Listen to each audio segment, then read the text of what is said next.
जब कोई साधारण व्यक्ति असाधारण सफलता अर्जित कर लेता है, तब एक ओर तो उसके प्रशंसकों की बाढ़ सी आ जाती है, तो दूसरी तरफ उससे ईर्ष्या करने वालों की संख्या भी बढ़ जाती है। घोनू झा जब मिथिला नरेश के दरबार के विदूषक नियुक्त हुए, तब आम दरबारियों को यह अनुमान भी नहीं था कि मिथिला नरेश घोनू झा से इतना प्रभावित हो जाएंगे कि वे प्रत्येक समस्या पर उनसे सलाह मशविरा करने लगे। कुछ ही दिनों में घोनू झा ने अपनी मेधा के बूते महाराज के हृदय में अपना स्थान बना लिया और सारे समय में उनकी राय हर मुश्किल की दवा बनने लगी। एक तरह से घोनू झा सभी दरबारियों पर भारी पड़ने लगे, जिससे दरबारी उनसे जलने लगे और हमेशा ऐसे अवसर की तलाश में रहने लगे कि कोई मौका मिले तो वे घोनू झा को महाराज की नज़रों से गिरा दें। एक बार की बात है, मिथिला नरेश बीमार पड़े। उनकी चिकित्सा होती रही, लेकिन बीमारी ठीक होने में वक्त लगा। महाराज बहुत कमजोर और दुबले हो गई। अधिक देर तक बैठने से वे थक जाते। दरबार में वे आते तो थोड़ी देर बैठते, महामंत्री को कुछ निर्देश देते, फिर आराम करने महल में चले जाते। एक दिन घोनू से बैर रखने वाले दरबारियों ने आपस में मंत्रणा की कि महाराज अभी स्वास्थ्य लाभ कर रहे हैं। उनकी स्मरण शक्ति लंबी बीमारी से क्षीण हो गई है। सामयिक बुद्धि भी मलिन पड़ गई है। महाराज अपनी बीमारी के कारण थोड़ा वहमी भी हो गई हैं। ऐसे में यदि महाराज को कोई ऐसा सुझाव दिया जाए जिससे पूरा करना टेढ़ी खीर हो, आसान तो कतई नहीं हो, और किसी तरह वह मुश्किल सा काम घोनू झा के मत्थे मड़वा दिया जाए, तो समझो कि घोनू झा की मिट्टी प्लीद होनी ही है। इस तरह घोनू झा के विरुद्ध षड्यंत्र का बीजारोपण हो गया। वृद्ध दरबारियों ने आपस में विचार किया कि महाराज से कहा जाए कि यदि वे प्रतिदिन शेर का एक गिलास दूध पिए तो शीघ्र हटे घटे हो जाएंगे। जब एक दरबारी महाराज को यह सुझाव दे तो दूसरे दरबारी उसकी हाँ में हाँ मिलाएं, और जब महाराज इस सुझाव से प्रभावित हो जाएं तो उनसे कहा जाए कि शेर के दूध का इंतजाम इस दरबार में केवल घोनू झा ही कर सकते हैं, क्योंकि पूरे दरबार में उन जैसे सूझबूझ वाला व्यक्ति कोई नहीं है। दूसरे ही दिन जब महाराज दरबार में आए, तब मंत्रणा के अनुरूप दरबारियों ने अपनी तिकड़मी योजना को अमल में लाना शुरू कर दिया।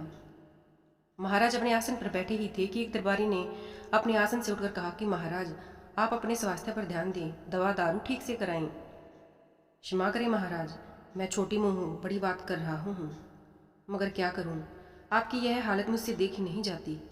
आप दिनों दिन कमजोर होते जा रहे हैं। उसका बोलना बंद हुआ तो दूसरे दरबारियों ने भी कहा कि माफ़ करें महाराज, हमारे बंधु ने ठीक ही कहा है। मैं रोज़ सोचता था कि आपको अपने स्वास्थ्य पर ध्यान देने के लिए कहूँ, मगर साहस नहीं कर पाता था। इधर मैं आपको जब भी देखता हूँ तो तरह तरह की आशंकाएं मन में आने लगती हैं। परमपिता परमात्मा आपको हर व्याधि से मुक्ति दिलाई। मगर महाराज, क्या आपने ध्यान नहीं दिया कि इधर आपका चेहरा लगातार पीला पड़ता जा रहा है? इसके बाद तीसरा दरबारी खड़ा हुआ और बोलने लगा कि महाराज, आप प्रजापालक हैं, हमारे पालनहार हैं, मिथिला की आत्मा हैं। यदि आपको कुछ हो गया तो हमारी पूरी मिथिला अनाथ हो जाएगी। फिर उसने दरबारियों से ऊंची आवाज़ में कहा कि भाइयों, यदि आप में से कोई अच्छी सेहत पाने का कोई नुस्खा जानता हो तो महाराज को अवश्य बताएं। संयोग की बात थी कि उस दिन घोनू झा तब तक दरबार में नहीं पहुंचे थे, जिसके कारण दरबारियों को अपना जाल फैलाना आसान हो गया था। तीसरे दरबारी का आह्वान सुनने के बाद थोड़ी देर तक दरबार में सन्नाटा सा छाया रहा। सबको चुप देखकर महाराज ने स्वयं कहा, बताइए, आप लोगों के पास कोई जानकारी हो तो अवश्य बताइए।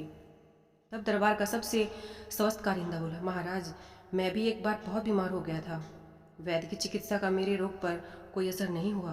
तब मेरे शिकारी मामा ने मेरे लिए शेर के दूध की व्यवस्था की।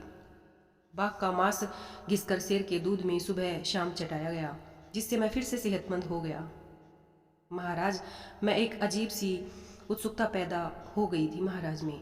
उन्होंने पूछा कि मगर शेर का दूध या बाघ का मांस आएगा कहाँ से?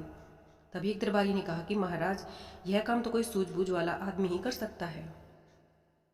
दूसरे ने कहा कि दरबार में घोनू झा से अधिक सूझबूझ वाला व्यक्ति कोई नहीं है। महाराज को भी यह बात ठीक लगी।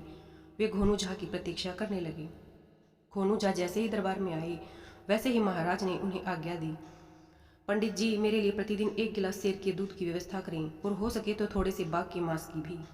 घोनू झा अचरज में पड़ गई और कहना चाहा, मगर महाराज ने उन्हें कहा, अगर मगर कुछ भी नहीं, यह व्यवस्था आपको करनी ही पड़ेगी।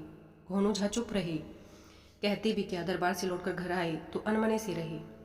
पंडिताइन ने उन्हें चिंतित देखकर पूछा कि आखिर क्या बात है। तो उन्होंने पूरी बात बता दी। पंडिताइन ने उन्हें कहा कि वे चिंतित नहीं हों, सामान्य रहें। आज रात मैं ही वह खुद इस समस्या का निदान कर देगी। घोनू झा ने पूछा कि मगर कैसे? तो पंडिताइन ने उन्हें कहा कि इसकी चिंता वे न करें। कैसे? बस कल से प्रसन्नचित होकर समय पर दरबार जाएं। इसके बाद घोनू झा को भोजन करा लेने के बाद पंडिताइन एक थापी और एक गंदे कपड़ों की एक पोटली लेकर महाराज के सरोवर पर पहुंच गई। महाराज के कमरे के निकट पड़ने वाले सरोवर के पाट पर बैठकर जोर जोर से कपड़ा थापी से पीटने लगी। थापी की आवाज़ सुनकर महाराज की नींद खुल गई। उन्होंने पंडिताइन को पकड़वाकर अपने पास बुलवा दिया। पंडिताइन को देख महाराज अचरज में पड़ गई और पूछा कि क्या बात है, इतनी रात को आप राज सरोवर में कपड़े क्यों धो रही हैं? पंडिताइन ने जवाब दिया, महाराज दरबार से लौटते ही पंडित जी ने एक बच्चा जना है। उनकी तीमारदारी के बाद गंदे कपड़े धोने इस समय यहाँ आ गई। महाराज चकराए, अरे क्या बोल रही है? मर्द भी कहीं बच्चा देता है? असंभव। तपाक से पंडिताइन ने कहा, जब शेर दूध दे सकता है तो मर्द बच्चा क्यों नहीं पैदा कर सकता? पंडिताइन की बात सुनकर महाराज लज्जित हुए। दूसरे दिन दरबार में उन दरबारियों की शामत आ गई जिन्होंने शेर के दूध की सलाह दी थी। उनकी हालत देखकर घोनू झा मन ही मन हंस रहे थे।